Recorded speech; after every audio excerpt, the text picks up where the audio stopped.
Y is India called the golden bird. चलिए हम गहराई से समझते हैं कि भारत को सोन चिड़िया क्यों कहा जाता है। नमस्कार, मेरा नाम भूमिका है और रेडियो रोज़ाना के यूट्यूब चैनल पर आपका बहुत बहुत स्वागत है। तो जैसा कि हमें पता है कि हमारे भारत को सोन चिड़िया यानी कि सोने की चिड़िया कहा जाता था और कहा जाता है। और भारत के 77वें स्वतंत्रता दिवस के मौके पर मैं ये चाहूँगी कि आप भी इस बात को जानें कि भारत को आखिर सोने की चिड़िया क्यों कहा जाता है। चलिए जानते हैं। इमेजिन अ टाइम जब भारत सोने से चमकता था। लिटरली एंशिएंट टेक्स्ट और विदेशी व्यापारियों के रिकॉर्ड बताते हैं कि भारत में सोने की भरपूर मात्रा थी।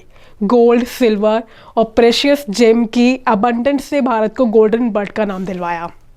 Silk roads and maritime trade. Bharat था सिल्क रोड और मैरीटाइम ट्रेड का heart. Traders from China, Middle East और यूरोप आए भारत से स्पाइसेस, सिल्क और जेम्स ट्रेड करने।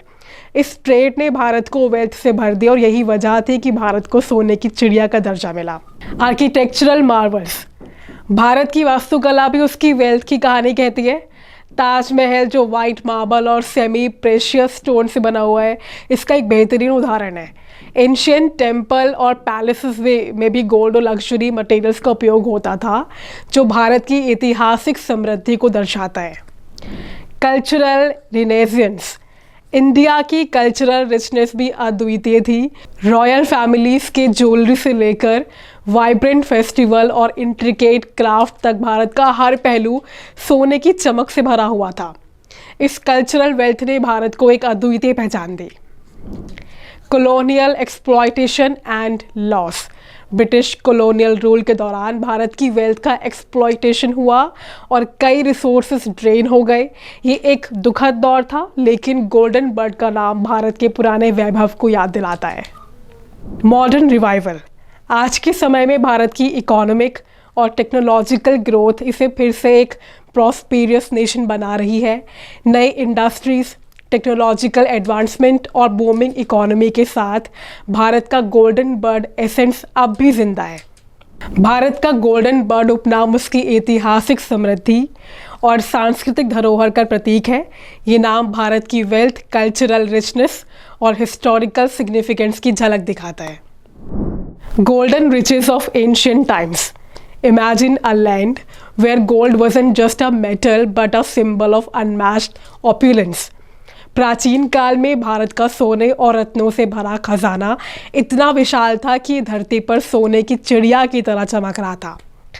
किंग्स और क्वींस ने अपनी समृद्धि को स्वर्ण और बहुमूल्य रत्नों से सजाया, जो ये दिखाता था कि भारत तब कितना अधिक समृद्ध था।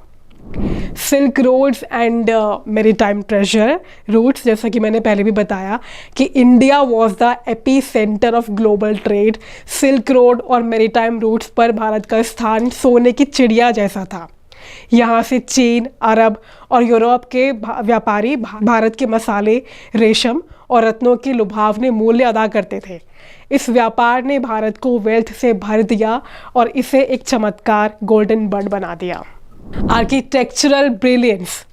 Think of the Taj Mahal, a ब्रेथटेकिंग white marble Marvel. ये केवल एक प्रेम कथा की निशानी नहीं है, बल्कि भारत की भव्यता का प्रतीक भी है। भारत के मंदिर और महल में जो सोने की सुंदरता है, वो इस बात का प्रमाण है कि यहाँ की वास्तुकला और कला की संपन्नता कितनी महान थी। Cultural extravaganza.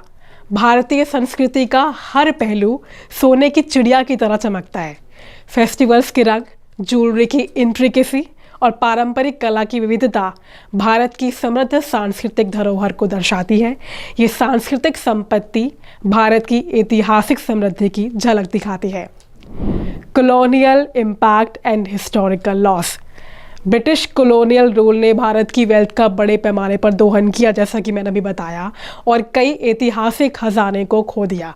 ये एक अच्छा दौर नहीं था, लेकिन गोल्डन बर्ड का नाम भारत की पूर्व काल की भव्यता को जीवित रखता है। ये उपनाम हमें उस समय की याद दिलाता है जब भारत विश्व का सबसे समृद्ध देश था। Modern rebirth and prosperity. आज भारत एक नए युग की शुरुआत कर रहा है। इकोनॉमिक ग्रोथ, टेक्नोलॉजिकल एडवांसमेंट और कल्चरल रिवाइवल ने भारत को फिर से एक चमकदार गोल्डन बर्ड बना दिया। आधुनिक भारत की ऊर्जा और विकास की कहानी हमें ये बताती है कि भारत की गोल्डन बर्ड की आत्मा अब भी जीवित है। सोन चिड़िया का नाम भारत की ऐतिहासिक समृद्धि, सांस्कृतिक धरोहर और विशालता का प्रतीक है। ये उपनाम हमें याद दिलाता है कि भारत का इतिहास कितना समृद्ध था और इसका भविष्य कितना चमकदार हो सकता है।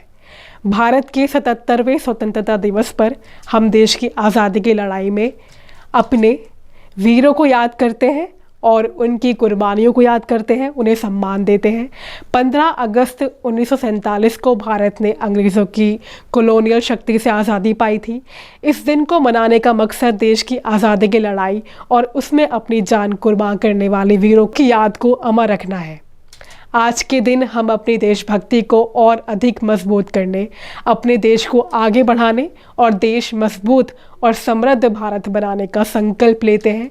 ये दिन न केवल पिछले दिनों की याद दिलाता है, बल्कि आगे के सपनों और आशाओं का भी प्रतीक है। गर्व से कहिए, जय हिंद, जय भारत।